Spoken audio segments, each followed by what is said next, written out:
You know what I like to do? I don't take the initiative for this. Maybe it'll spread like wildfire.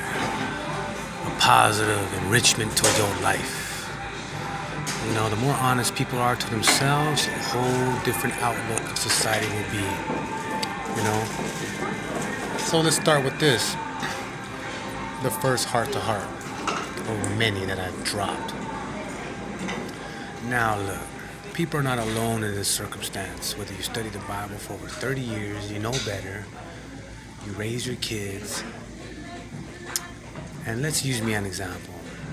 If I come into your household whether I'm visiting or as a friend or whatever, whatever arrangement we made, it's not wise for anyone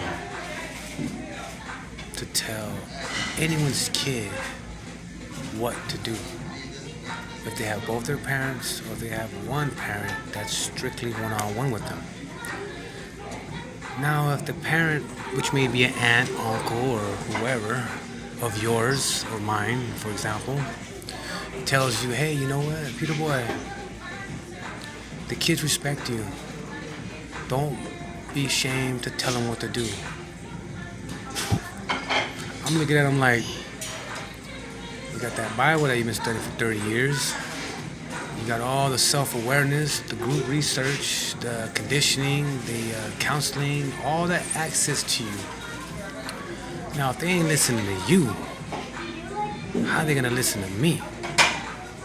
If they ain't listening to the person that's financing them through their neglect of destroying car after car, of being wasteful, of just getting everything they want, but when you ask them for one thing, they take forever to do it or not do it at all.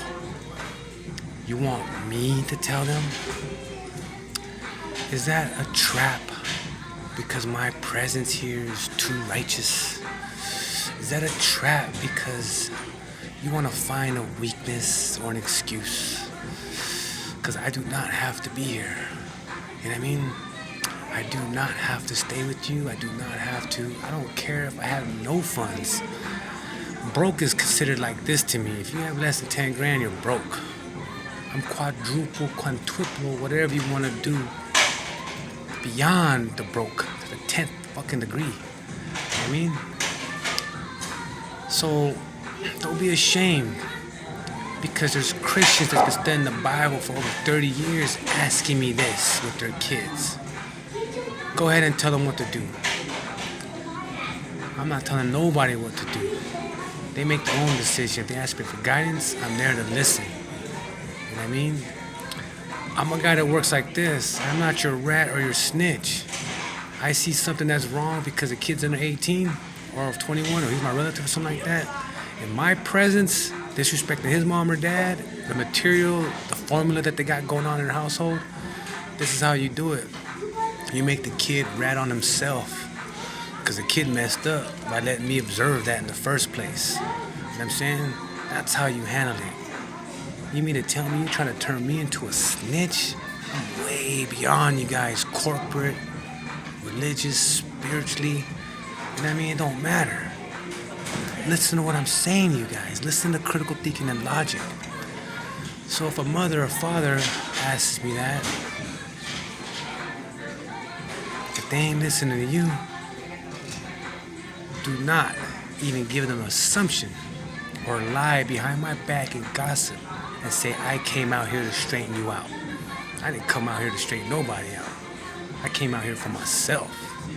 Now, if you're privileged, you may be part of that group. You know what I mean? And that, I keep it pushing. You know what I'm saying? Because life is a privilege, and we've been through all this before.